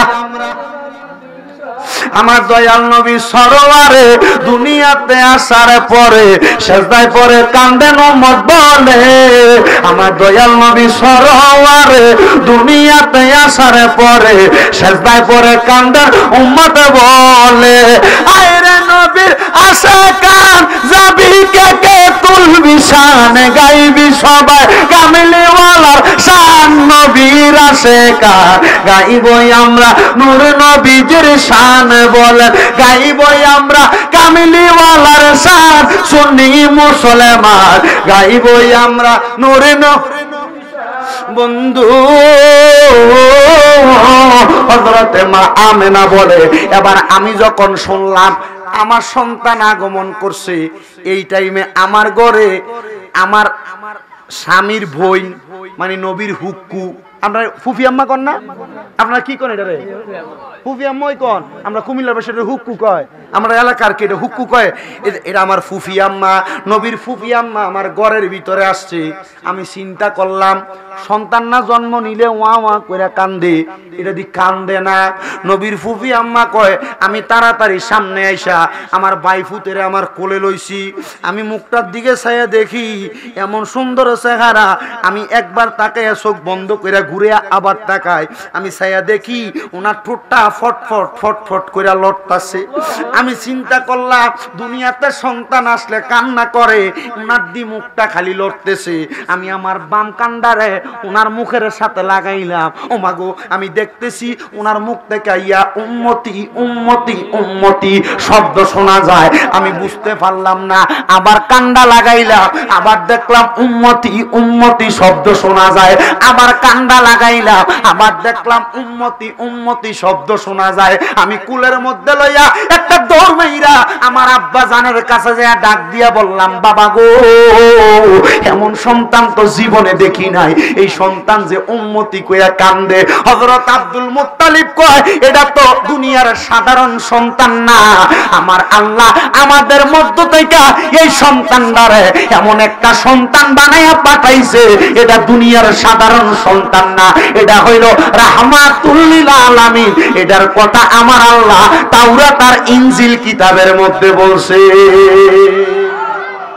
এবার কয় আসে ওরে নূর নবীজির তিনটি সূরাত শুনো হে নবীজির উম্মত প্রমাণ করে হাদিস আর কোরআন ওরে এক যে শুরুতে হাকিকি দ্বিতীয়তে মালায়েকি তৃতীয়তে মানব রূপ ধারণ নবীর আশিকন গাইবই আমরা কামলিওয়ালার শান বলেন গাইবই আমরা শান নবীর আশিকান গাইবই আমরা ও ভাই আমার নবী যে মানব একটা রূপ সুরত দইরা দুনিয়াতে আসছে এটা হলো নবীর সেই সুরত নবীর যে একটা মালাইকি সুরত ফেরেশতা সুরত আছে এটা কি আমরা দেখছিনি মা আয়েশারে আমার নবী দিগায় আয়েশা তুমি তো আমার কলিজার টুকরা স্ত্রী আমি তোমারে আদর কইরা হুমায়রা ডাকি নবীজির স্ত্রী আয়েশারে আদর কইরা হুমায়রা ডাকতো লাল সুন্দরী কি সুন্দরী লাল সুন্দরী ইয়া হুমায়রা হ্যাঁ লাল সুন্দরী কে নবীজি আদর কইরা ডাকতো হুমায়রা হে আয়েশা তুমি আমি নবীরে দেখছনি আম্মা জান আয়েশা কই ইয়া রাসূলুল্লাহ আপনাকে বিবাহ করলাম আপনারে বুঝি আমি দেখি নাই আমার নবী কয় আয়েশা আল্লাহর কসম তুমি আমি দয়াল নবীরে এখনো ভাবে হাকিকি সুরতে দেখো নাই নবীজি কেন গো নবী আমার নবী কয় আয়েশা আমার আল্লাহ তাআলা আমি নবীরে তিনটা সুরত দিয়া পাঠাইছে কিন্তু আমার আল্লাহ তাআলা আমার নবীরে যে হাকিকি সুরত দিছে ওই সুরত দুনিয়ার কেউ দেখবে না আল্লাহ কয় আমার বন্ধুরে যে আমি মেরাজের মধ্যে নিছিলাম আমি একমাত্র আমার বন্ধুর ওই হাকিকি সুরত দিয়া দেখছি দুনিয়ার মানুষ তোমরা ওই চোখ দিয়ে আমার বন্ধুরে দেখতে পারবা না হযরতে মুসা নবী যেমন ভাবে আমি আল্লাহরে দেখতে চাইছি আমি আল্লাহ 70টা নূরের পর্দা থেকে একটা সরাইছি ওই পর্দা থেকে একটা সরানোতে তুর পাকার জইলা সুরমা হয়ে গেছে আমার বন্ধুর ওই নূরানি সুরত যদি দুনিয়ার সাধারণ পাবলিক দেখতে চায় আল্লাহর কসম তারা দেখতে পারবে না এই জন্য বাবারে আমরা নবীজির নূরানি সুরত আমরা দেখতে পাই নাই আমরা সাহাবায়ে কেরাম যেটা দেখছে এটা হইল নবীজির মানবীয় সুরত নবীর নূরানি সুরতের ব্যাপারে জানে একজন তিনি কে এলাকা আমার সাথে যদি কেউ নবীজির নূর মুবারক নিয়ে কেউ তর্ক করতে আসে আমি তার লগে তর্ক করি না কেন? কারণ তর্ক করে কি করবো? নবীর নূরানি সুরাত আমরা দেখি নাই, দেখছি? সাহাবায়ে কেরাম নবীর নূরানি সুরাত দেখতে পারে নাই, নবীর মানবীয় সুরত দেখছেন, নবীর নূরানি সুরত দেখছেন কে? কথা কন না, কে? এই নবীর 3 সুরতের ভিতরে এই নূরানি সুরত আল্লাহ দেখছে, ফেরেশতা জিবরাইল দেখছে মালাইকার সুরত, মানব জাতি দেখছে মানব সুরত। তো মানব জাতির যদি নূরের সুরতের ব্যাপারে প্রশ্ন করে, নূরের সুরতের উত্তর দিব কইতে? এই কথা কয় না, তো কই থেকে উত্তর দিব? এজন্য কেউ যদি এটা লইয়া তর্ক করে, বলে ভাই সাহেব তুমি যদি মাটির কবি তোমার লয়ে ফিরে থাও, আমি তোমার লগে এগুলা লইয়া তর্ক করতে রাজি না। আমি আপনাদের এখানে আসার সময়ও এই আশুগঞ্জ জ্যামে বইয়ে রইছি, একটা আমার কল দিছে বরিশালতে, এই তোমরা যে মিলাদুন নবী করো এটা কই পাইছ? আমি কই ভাই সাহেব এটা তো আমরা পাইছি না, এটা তো আমরা রসুল দিয়া গেছে। বলে কেমনে দিল? আমি বললাম তুমি জানো না? আল্লাহ রসুলের প্রশ্ন করছি, ইয়া রাসূলুল্লাহ আস-সাওমু ইয়াউমুল ইসতাইন, আপনি সোমবার রোজা রাখেন কি লেগা? নবীজি উত্তর দিছে ইয়াউমু উলিদতু ফিহি, আমি এই দিনে জন্মগ্রহণ করছি এই জন্য আমি নবী এই দিন রোজা রাখি। তো নবীজি আমরা তো জানি এই কোরআন সুন্নাহ ভিত্তিক জন্মদিন পালন করা হারাম। বলে তুমি কোরআন সুন্নাহ ভিত্তিক মানুষের জন্মগ্রহণ করা জন্ম দিবস পালন করা হারাম। তো নবী তো মানবীয় শুরুতে আসছে, তবে নবী তো আল্লাহ পাকের পয়গাম্বর নূর, নবীজির জন্ম দিবস নবী নিজে পালন করে গেছে। সুবহানাল্লাহ কয় না কি লেগে? তা আপনারা যেমনি হ্যাপি বার্থডে কেক লাগাইয়া সুন্দর করে কাটেন আর হ্যাপি বার্থডে করে তালি দেন, এই জন্মগ্রহণ আর এই জন্মগ্রহণ এক? এই কথা কয় না এক? সুন্নিরা এই যে জন্ম নবীজির ঈদে মিলাদুন নবী জন্মদিন কেমনে পালন করছেন? আপনি জুলুস করছেন না? আসসালাতু আসসালামু আলাইকা রাসূলুল্লাহ পড়ছেন না? সরকার কি আমত মানে নবীর আগমন মারহাবা কইছেন না? এরপরে আবার দোয়া করছেন না? এইটাই তো আমার প্রশ্ন করে। তো নবী তো এই দিন উফাতো নিছে, তো নবীর মৃত্যু দিবস পালন করে না কা? আমি কইছি দমকার করে দমকা, তুই নবীর মরা, তুই কি নবীর মরা মানুষ? নবী তো মরা না, নবী হায়াতুন নবী, এটা মানুষ নি। আর উত্তর দেয় না, নিজে নিজে ফোন কাটতে দিছে। আমি ক শয়তানে যখন গাটটার উপরে ভর করে তখন তুমি আমার এগুলা ক। তবে আমার একটা সিস্টেম হইলো, আমার কাছে সুন্নি কন ওহাবি কন এটা কন হেডা কন দল নিয়ে জনাইয়ে আমি কই ভাই সাহেব আপনি যে আমার সাথে এগুলা নিয়ে বসতে চাইতেছেন, ফজরের নামাজ পড়ছেন? যদি কয় হ্যাঁ পড়ছি। তো ফজর নামাজ কয় রাকাত? যদি কয় 4 রাকাত। আমি কই পাইছেন? কোরআনে আছে? ক না। ফজর নামাজে 4 রাকাত কোরআনে আছে? কোরআনে নামাজের কথা আছে, 4 রাকাত যেটা হাদিসে আছে। এই কথা কই না কি লাগা? 4 রাকাত যেটা আছে কই? হাদিসে আছে। এই 4 রাকাত হাদিসে কেমনে পড়তে হবে এটাও কইয়া দিছে নবী। আমি কইছি এই 4 রাকাত হাদিসে যে আছে, নবী যে কইছে কেমনে কইছে? আল্লাহ জানাইছে দিকে কইছে। আমি কই আল্লাহ জানাইছে দিকে যদি কয়, তো আল্লাহ নবীর মাঝে যদি আলাদা সম্পর্ক থাকে, নবী যদি আলাদা রোজা রেখে মিলাদুন নবী পালন করে, এবার আমার উল্টে প্রশ্ন করে তুই রোজা থেকে নবী দি পালন করছে, তোমরা দি জিলাপি আর বিরিয়ানি খাও। আমি কইছি ব্যাককল এই রোজা এটা ফরজ রোজা না, এটা নফল রোজা, রাখলে সওয়াব হইব, না রাখলে গুনাহ নাই বেটা। কত তাহলে খাও কি লাগে তোমরা জিন্নি আর জিলাপি? আমি কই তুমি মনে হাদিস জানো না? সাহাবায়ে কেরাম নবীরে প্রশ্ন করছি ইয়া রাসূলুল্লাহ আইয়ুল ইসলামা খায়রুন, ইসলামে উত্তম কাজ কি? নবী কইছে ক্বালা তুতিমুত তাম, মানুষকে খানা খাওয়ানো হইছে ইসলামে উত্তম কাজ। তো মানুষের যে খানা খাওয়ায় মিলাদুন নবীর সময় এটা উত্তম কাজ না? ভালো কাজ না? আপনারা এটাই তো করবেন। এই কথা কয় না কি লাগে? এটাই তো করবেন। তো এগুলা নিয়ে যারা বাড়াগাড়ি করে আমি তর্ক করি না। আমার কথা হলো ভাই সাহেব আমার যে আকীদা আপনার সে আকীদা কিনা? যদি কয় না আপনি তো সুন্নি আপনি বেদাতি, আমি কইলাম তো বেদাতির আর কাজ বেদাত করা, আমি বেদাত করি তা আপনি তো এটা করেন না। না তো আপনি আর এটা তর্ক করে লাভ আছে? আপনি তো সারাদিন চেষ্টা করলে এটা করতেন না। ঠিক আছে আপনি আপনার মতো আমি আমার মতো, এই জন্য আমি মধ্যস্থতা অবলম্বন করে চলি। কি অবলম্বন কইরা? মধ্যস্থতা। ভাই সাহেব আপনি আপনারটা লইয়া থাকেন, আমি আমারটা লইয়া থাই। আমি আপনার বকতাম না, আপনি আমার বইকেন না। আপনি আপনার মতো করে চলেন, আমি আমার মতো করে চলি। তা আমার মাদ্রাসার ফলাফাই না আমার ঠিক আছে হুজুর এই ওহাবিডি আমরা মিলাদ করলে আমরা দিকে এমনি ছায়া থাকে মাঝে মাঝে। আমি কই ছায়া থাকলে কি হয়েছে? এ পরেনি ও হুজুর মাঝে মাঝে আমরা দেখি যখন আমরা বেশি থাই এটি আমরা লগে হারিয়ে জায়গা, আবার আমরা কম থাকলে এটা আমরা লগে হারো না, এটা বইয়ে থাকে। আমি কইছি তোরা এগুলা লিয়া মাতিস না বাবা, তোরার মতো থাইস। আমার ভাই জহির ভাই জানে আমার যে 6টা মাদ্রাসা চলে, শফিক ভাই জানেন না আমার যে 6টা মাদ্রাসা চলে, আপনাদের দোয়ার বরকতে আমার এই ফলাফাইন লিয়ে বাড়িলে কুমিল্লা তো অনেকক্ষণ পর্যন্ত জুলুস করা যাবে। সুবহানাল্লাহ কইলেন না আপনারা? আর জোরে কোন সুবহানাল্লাহ। আল্লাহ তাআলা আমাদেরকে সেই নূরে মুহাম্মদের আলাদা পাওয়ার দান করুক, জোরে বলেন আমিন। ওই নবীজি দুনিয়াতে আসলেন 6 মাস, মা চলে গেছেন। অসুবিধা হইতেছে আপনারা? না ফিকেট হয়ে গেছে না? হইছে তো? তাহলে আমি গোছাই। আচ্ছা ওই নবীজির আম্মাজান দুনিয়া থেকে চলে গেছে 6 মাস। কয় মাস? মক্কা নগরীতে অনেক ছোট ছোট লালন পালনের দায়িত্ব দিত ফালক, তাই না? আপনাদের দিকে এমন আছে না? ফালক দিত। আবার আরেকটা সিস্টেম ছিল, মক্কা নগরীর যদি কোনো বেদুইন থাকতো, কুরাইশ বংশের, হাশিমি বংশের, এমন বড় বড় গোত্রের বাচ্চাদেরকে তারা নিয়ে যাইতো। সম্পদওয়ালারা তাদের সম্পদ থেকে কিছু টাকা এই বেদুইনদেরকে দিত। হযরতে মা হালিমাতুস সাদিয়া রাদিয়াল্লাহু তাআলা আনহা, আমার দয়াল নবী রাহমাতুল লিল আলামিন নবীর দরবারে আসেন নাই। নবীজির চাচা হযরতে আবু তালেব আমার দয়াল নবীরে প্রত্যেকদিন সকাল বেলার পরবর্তী সময় দুপুর বেলা যখন চলে যাইতো, আসরের নামাজের সময় মক্কা নগরীর একবারে বাহিরের অংশে খেজুর গাছের নিচে নিয়ে রাইখা দিয়া চলে আসতেন, যেই জায়গাটার নাম হলো গাজা। কি? মক্কার হাজিরা মসজিদে আয়েশায় যাওয়ার জন্য ওই জায়গায় এখন একটা বাস স্ট্যান্ড বানাইছে। ওই গাজা এলাকার মধ্যে আমার নবী আসরের নামাজের সময় খেলা করতেছেন। মা আয়েশা বলেন, আমি আমার নবীরে ওই জায়গার মধ্য থেকে আয়েশা নিলাম। আমি যেই উটটার মধ্যে ছইরা ছইরা নবীরে নিতে আসছি, ওই উটটা ছিল একবারে দুর্বল উট। আমার নবীরে লইয়া উটের পিঠে ওঠার সাথে সাথে দেখি উট দৌড়াইতেছে। আমি উটটার পিঠে উইটা সবার আগে আমার বাড়ির মধ্যে যাইয়া আমি আমার সন্তান মুহাম্মাদুর রাসূলুল্লাহ রাখলাম দুধমা। হযরতে হালিমা ডাক দিয়া কয়, আমার ঘরের মধ্যে পালন করার জন্য দুইটা বকরি ছিল, একটা বেড়া বকরি আর একটা বেডি বকরি। আমি বেডি বকরির কাছে সকালবেলাও গেছি, বেডি বকরির মধ্য থেকে কোনো দুধ আসে না। আমি এবার মুহাম্মাদুর রাসূলুল্লাহরে আমার ঘরের বারান্দার মধ্যে রাইখা আমি যখন বকরির কাছে গেলাম, আমি যাইয়া দেখি বকরির দুধের বাটটা একবারে পুরা রইছে। আমি দুধ দহন করলাম, অবাক হইয়া গেলাম।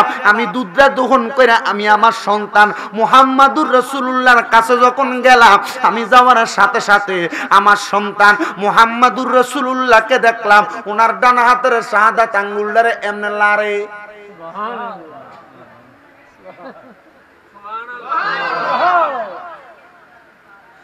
আমি দেখলাম আমার সন্তান ওনার ডান হাতের আঙ্গুলটাকে এইভাবে নাড়াচাড়া করে। আমি আদর করে ওনার ডান হাতটারে নিয়া আমি ওনার হাতের মধ্যে আদর করে চুম্বন করলাম। আমি চুম্বন করে ওনার হাতগুলার মধ্যে ধরে রাখলাম। আমি দেখলাম এবার উনি ওনার পা গুলা নাড়তেছে। আমি তখনও বুঝতে পারি নাই। আমি হাত পা গুলা ছাইরা দিয়া দুধগুলারে হাতের মধ্যে থেকে আমি ওনার মুখের মধ্যে দিব। এমন টাইমে দেখি আসমানের দিকে চাইতেছি, আমার স্বামী কখন আমার বাড়িতে আসে।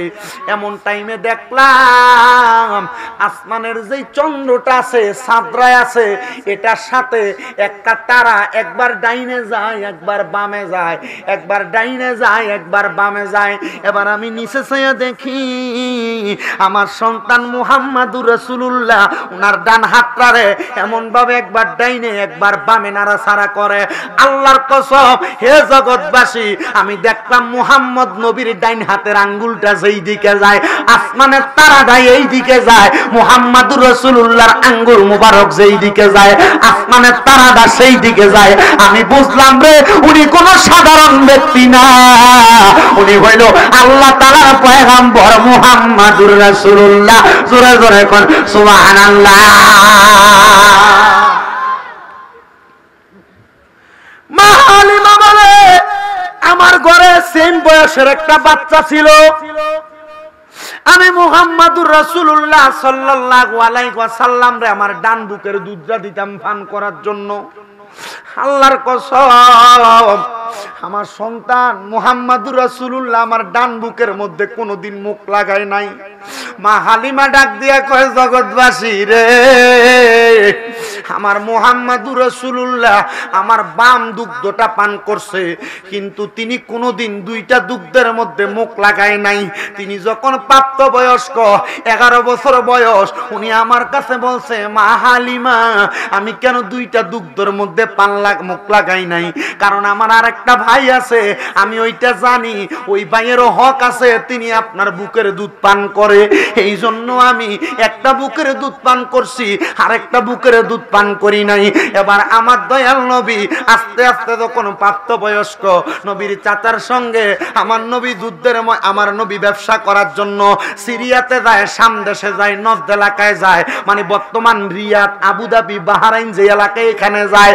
আমার দয়াল নবী এমন ভাবে যাইতে যাইতে নবী আমার আস্তে আস্তে সুন্দর করে নবুয়তের দায়িত্ব দেওয়া, নবুয়তের দাওয়াত দেওয়া শুরু করছে। একদিন নবীর সামনে নবীর 70 জন আহলে সুফের সদস্যরা বসা, আমার নবী হঠাৎ করে দাঁড়াইয়া গেছেন। নবী আমার ডাক দিয়া কই, জগৎবাসী, আমি দাঁড়াইয়া আমার সাহাবীদেরকে বললাম তোমরা মাঝখান দিয়ে একটু জায়গা কইরা দাও। সাহাবীরা জায়গা কইরা দিল। আমি নবীজির কাঁধ মুবারক থেকে আমি আমার চাদর মুবারকটা নামাইয়া আমি আমার চাদরটা বিছিয়ে দিলাম। নবীর সাহাবী হযরতে আনাস ইবনে মালিক বলে, আমি দেখলাম আমার দয়াল নবী রহমাতুল লিল আলামিন নবীর চাদর মুবারকটার উপরে একটা বৃদ্ধ মহিলা লাঠি বর কইরা কইরা চাদর মুবারকের উপরে আইসা বইসা গেছে। আবার বইসা কিছুক্ষণ থাইকা আমার নবীদের দিকে তাকায় তাকায় মুস্কি হাইসা চইলা গেছে। এবার সাহাবায়ে কেরাম ডাক দিয়া কই, নবী গো, ইয়া রাসূলুল্লাহ, ইয়া হাবিবাল্লাহ, নবী গো, ও মায়ার নবী, এই মহিলা কে গো নবী?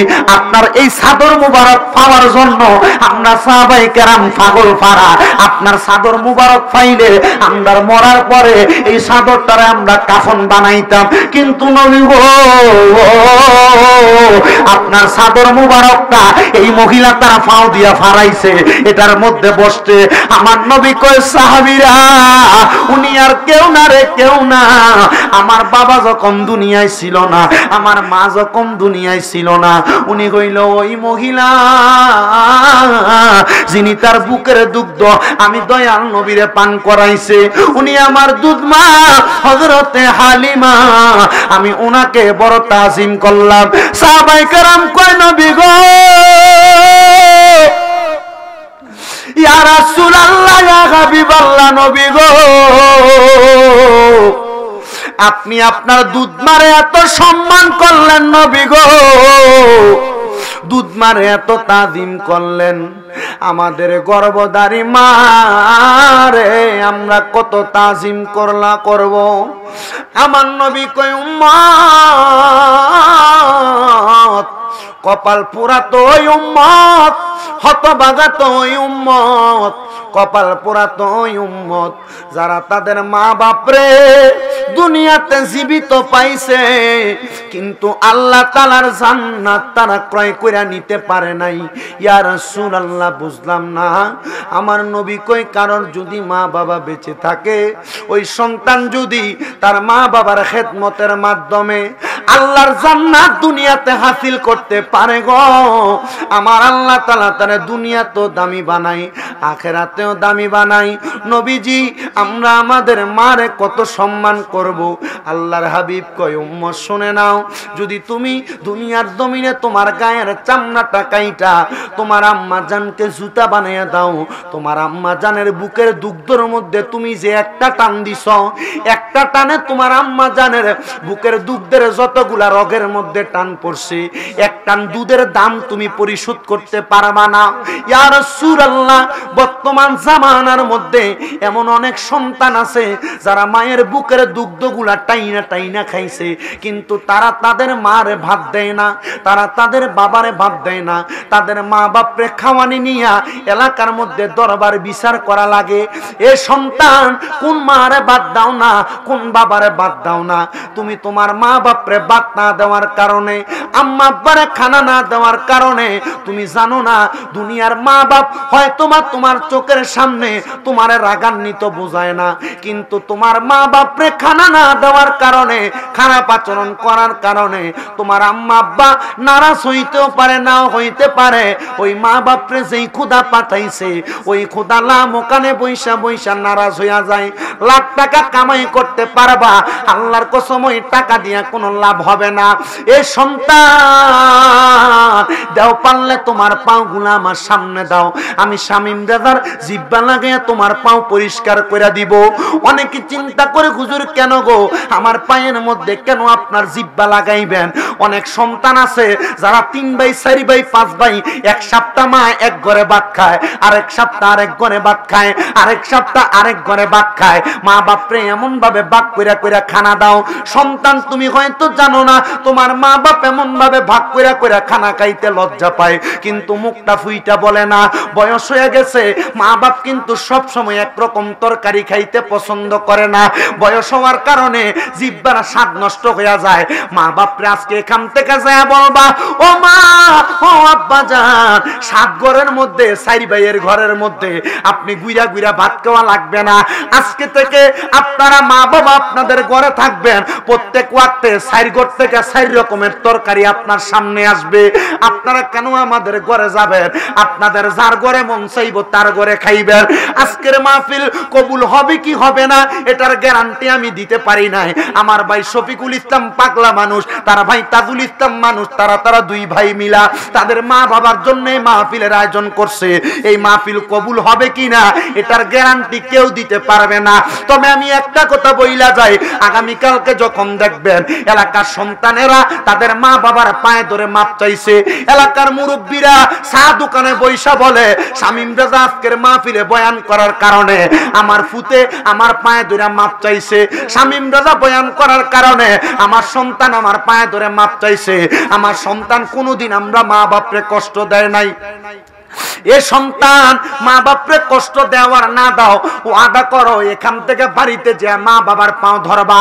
যদি মা বাপরে জুদা করে দিয়া থাকো, আলাদা করে দিয়া থাকো, আম্মা আব্বার পায়ের মধ্যে ধরে বলবা, মা ও আব্বা জান, আল্লাহর রাস্তে আমাদেরকে ক্ষমা করে দেন, আল্লাহর রাস্তে আমারে মাফ করে দেন। মা বাপ যতক্ষণ পর্যন্ত মুখ দিয়া বলছে মাফ করে দিছি, ততক্ষণ পর্যন্ত মা বাবার পাও ছাড়বা না। বলে হুজুর কেন কেন মা বাবার পাও ছাড়বো না? কারণ মা বাবা কষ্ট পাইলে আমার আল্লাহ তাআলা কষ্ট পাওয়া যায়, আম্মা আব্বা খুশি হইলে আমার আল্লাহ তাআলা খুশি হয়ে যায়। আল্লাহর হাবিব সাল্লাল্লাহু আলাইহি ওয়াসাল্লাম নবীকে উম্মত রে, কোন সন্তান যদি তার মার জন্য, কোন সন্তান যদি তার বাবার জন্য মাত্র 1 দিরহাম খরচ করে, আমার আল্লাহ তাআলা তার মা বাবার জন্য 1 দিরহাম খরচ করার কারণে সম্পদটাকে লাখ লাখ গুণ বাড়ায়া দিয়া দেয়। এই শফিকুল ইসলাম এবং তাজুল ইসলামের মতো তোমরা যদি তোমাদের মা বাবার জন্য মাত্র 1 দিরহাম কোন আল্লাহর রাস্তায় খরচ করো, আল্লাহ তাআলা তোমাদের মা বাবার জীবনের গুনাহ maaf করবে। জিজ্ঞাসা করে শফিকুল ইসলাম এবং তাজুল ইসলাম রে, তোমরা যে মা বাপ নাই তোমাদের কাছে কেমন লাগে? তারা বলবে, হুজুর আজকের মাহফিলে হয়তো আমার 50,000 1 লক্ষ টাকা খরচ হবে, কিন্তু হুজুর আমার এই টাকা পয়সাগুলা খরচ হবে কথা সত্য। আমার মা যদি থাকতো আমি আমার মারে সুন্দর কাপড় পরাইতে পারতাম, আমার আব্বা যদি থাকতো আমি আমার আব্বা জানরে সুন্দর লুঙ্গি কিনা পরাইতে পারতাম। হে আমার শ্রীনগরের যুবক ভাইরা, শ্রীনগরের মুরব্বী বাবাজিরা, একটা বার কি তোমার মনের মধ্যে কষ্ট লাগে না? একটা বার কি তোমার মার জন্য তোমার মায়া লাগে না? মা ডারে যে পুকুর পারে বাসপুরার নিচে ক্ষেতের দ্বারে শোয়া দিয়ে আসতো, মা ডারে শুয়া রইছে, ওই মা জননী সকালবেলা পান্তা ভাত গুলা খায় নাই। তুমি সন্তান কষ্ট করে রোদ দিয়ে আসবা, তুমি সন্তানের জন্য মা জননী পান্তা ভাত গুলা রাইখা দিছে। মা নিজে নিজে শুধু সাদা পানি খায়া সারা দিনটা অতিবাহিত করছে, কিন্তু তোমার মা জননী তোমার জন্য খাবার গুলা রাইখা দিছে। ওই মা জননী শরীরের মধ্যে যেই কাপড়টা পরছে, সিরা কাপড়টা মা পরছে, মা তোমার জন্য স্কুলে মাদ্রাসায় কাজে যাওয়ার সময় 10 টাকা দিয়া দিছে। আজকে তুমি সন্তান হাজার হাজার টাকা কামাই করো, তোমার লাখ লাখ টাকা ব্যাংকের মধ্যে পড়ে আছে, কিন্তু তুমি তোমার আম্মা জানবে 500 টাকা দিয়ে কিনে একটা কাপড় পরাইতে পারো না। পরাইবা কেমনে? তোমার মা অন্ধকার কবরে। আব্বা জান সিরা লুঙ্গিটা পরে ক্ষেতের মধ্যে খামারের মধ্যে কাজ করছে, তোমার আব্বা জান ঈদের দিনে নতুন কোন জামা কাপড় পরে নাই। আব্বা জান তোমার কষ্ট করে মানুষ করে দিয়া আব্বা জান অন্ধকার কবরে শুয়ে রইছে। আজকে তোমার হাজার হাজার টাকা লাখ লাখ টাকা, কিন্তু আব্বা জান রে 500 টাকা দিয়ে কিনে একটা লুঙ্গি পরাইতে পারো না। পর্দার অন্তরালে কত মাইয়ারা ওয়াজ শুনতাছে, এই মাইয়ারা জানে এদের মা বাবা কত কষ্ট করে তারারে মানুষ করছে।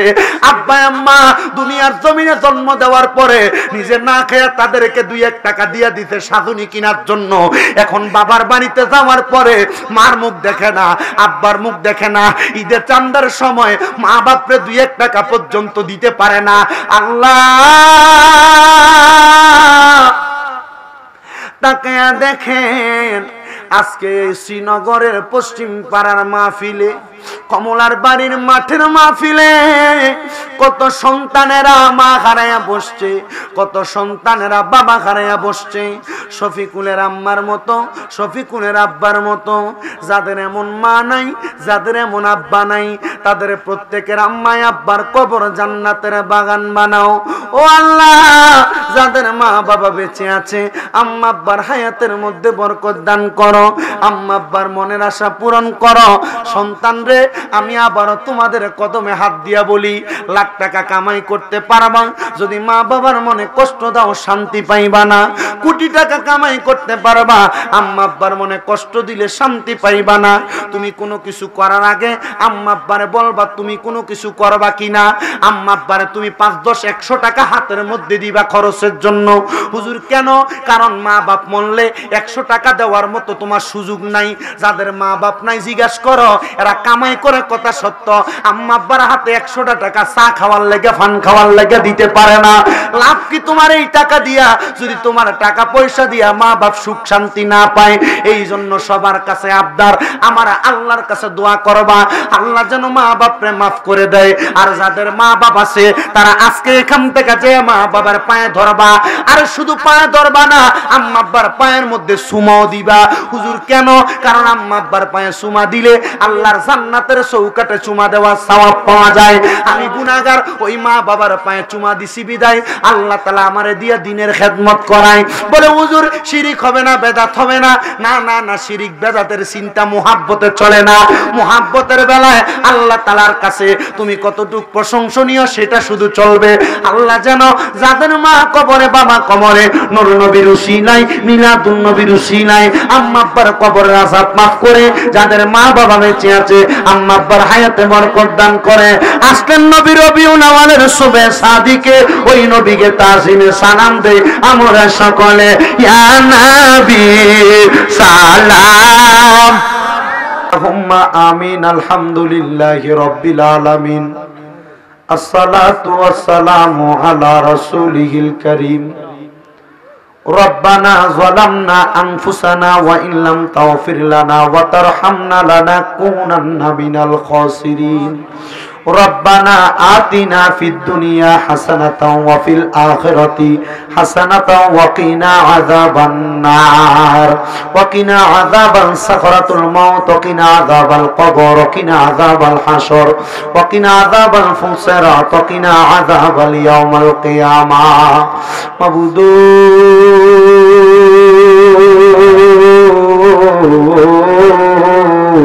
ও দয়াল আল্লাহ, আপনি কি আসমানে না জমিনে রে আল্লাহ, না পাহাড়ে না দরিয়ায় রে আল্লাহ, গত জীবনে আপনি আল্লাহর কত তালাশ করলাম, সন্ধান পাইলাম না। আল্লাহ বহু সন্ধানের পরে এই কিশোরগঞ্জ জেলার অন্তর্গত শ্রীনগর পশ্চিম পাড়া কমলার বাপের বাড়ির মোহাম্মদ শফিকুল ইসলামের পিতা মাতার স্মরণে মৃত হাসান আলী ও তার সহধর্মিনীর মৃত্যু বার্ষিকী উপলক্ষে ইসালে সওয়াব ওয়াজ ও দোয়ার মাহফিল সাজাইয়া আমার সঙ্গে আলেম ওলামা, দাড়ি ফাঁকা মুরব্বী বাবারা, যুবক নওজোয়ান ভাইয়েরা, ছোট্ট ছোট্ট মাসুম বাচ্চারা হাত বাড়াইছে। আল্লাহ, যার হাতটা তোমার কাছে মায়া লাগে, পছন্দ হয়, ওই হাত দুইটা কপালে লাগার আগে আগে আমরার জীবনের গুনাহ মাফ কইরা আমরার বেগুনাহ মাসুম বান্দা বানায়া দাও। মাবুদ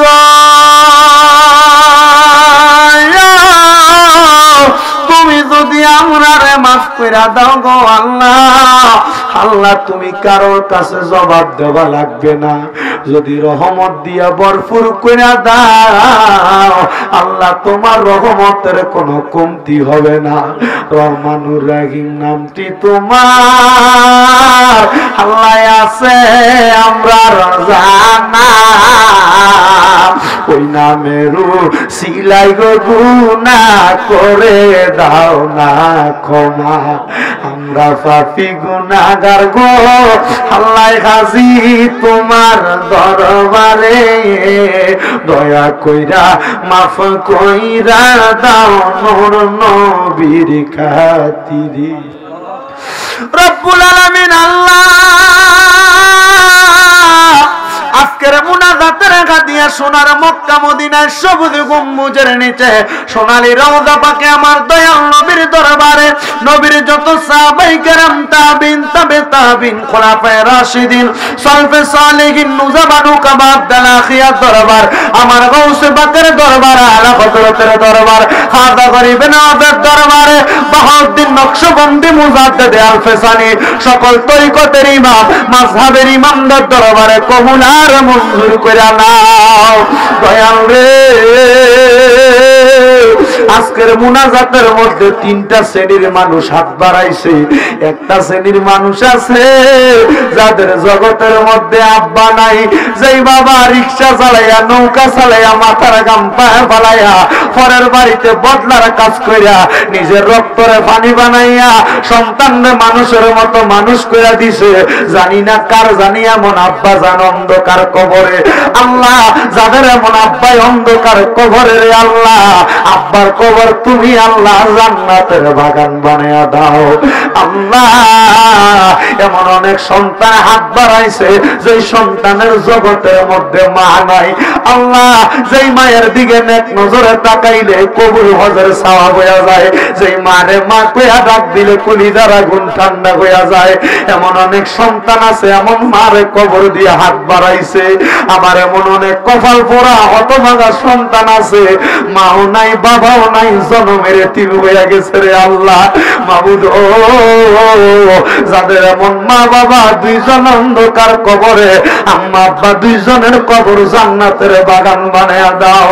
আম্মা আব্বার কবরটাকে নাজাতের ফয়সালা কইরা দাও। আম্মা আব্বার কবরে জান্নাতি গালিচার ব্যবস্থা কইরা দাও। জান্নাতি নাজ নেয়ামত দিয়ে আম্মা আব্বার কবরটার ভরপুর কইরা দাও। আমার শফিকুল ভাই এবং তাজুল ইসলাম ভাইয়ের মাও নাই আব্বাও নাই, আম্মা আব্বা দুইজনের কবর নাজাতের ফয়সালা করো আল্লাহ। এই শ্রীনগর সহ সারা বিশ্বের আনাসে কানাসে যত হক্কানি রব্বানি পীর মাশায়েখ আল্লাহ যাদের মা বাপ দাদা দাদি বংশের মানুষ কবরে, প্রত্যেকের কবরটারে তুমি আল্লাহ নাজাতের ফয়সালা কইরা দাও আল্লাহ। বিশেষ করে যারা বেঁচে আছে হায়াতে তৈয়বা নসিব করো। শফিক ভাইয়ের দুইজন চাচা যান বেঁচে আছে, ওনাদের বংশের প্রত্যেককে তুমি কবুল মঞ্জুর করো আল্লাহ। এই মুনাজাতে যারা যারা হাত বাড়াইছে প্রত্যেকের হাতটারে কবুল মঞ্জুর করো। যারা পরিশ্রম দিয়ে মাহফিলটারে সুন্দর করে সাজাইছে তাদেরকেও তুমি আল্লাহ কবুল মঞ্জুর করো। এলাকায় সুন্দর একটা হাফিজিয়া মাদ্রাসা আছে, মাদ্রাসার চল তলে বুঝালেন ছাত্ররা উস্তাদুল আফাতে তাদেরকে তুমি কবুল মঞ্জুর করো আল্লাহ। বিশেষ করে আমার শফিক ভাইয়ের একটা ছেলের কোরআনে হাফেজ বানাবে নিয়ত করেছে, ওনার সন্তানের সিনার মধ্যে কোরআনের নূর দান করে দাও। পর্দার অন্তরালে আমার অনেক মা বোনেরা দোয়া চায়, আমার মা বোনদেরকে কবুল মঞ্জুর করো। মা বোনদের মনের নেক নেক আশা পূরণ করো রাব্বে কারীম আল্লাহ। বেশি দিন হয় নাই মক্কা মদিনা তাওয়াফ জিয়ারত করে আসছি গো আল্লাহ। মক্কা মদিনা দেখতে যে এত সুন্দর, সারাক্ষণ ছায়া থাকলে আল্লাহ এটা দেখার খিদা মিটে না আল্লাহ। আমার বারবার মক্কা মদিনা যাওয়ার তৌফিক দান করো। আমার সাথে যারা যারা হাত বাড়াইছে তাদেরকেও মক্কা মদিনা যাওয়ার তৌফিক দান করো আল্লাহ। তোমার কাবা ঘরের গিলাপ ধরে ধরে বলছি, পৃথিবীতে যত মানুষ এখনো মক্কা মদিনা দেখে নাই তুমি তাদেরকে সফর করাইও।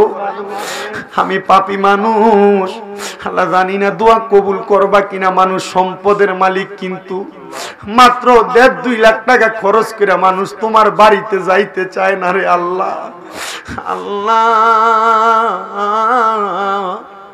মদিনা শরীফের রিয়াজুল জান্নাহ 2 রাকাত নামাজ পড়লে কত শান্তি লাগে। এই পাগলরা যদি বুঝতো, নিজের ধন সম্পদ বিক্রি করে মদিনা শরীফে দৌড়ে চলে যাইতো। মনিব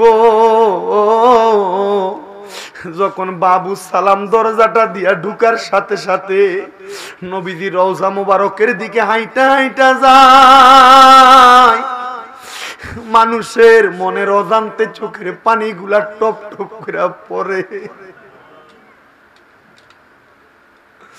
কত পাগলদেরকে দেখছি নবীজি রওজা মুবারকের দিকে তাকিয়ে তাকিয়ে শুধু চোখের পানি ফালায়, কি যেন বলতে চায় কিন্তু কান্নার কারণে মুখ দিয়া কথায় আসে না।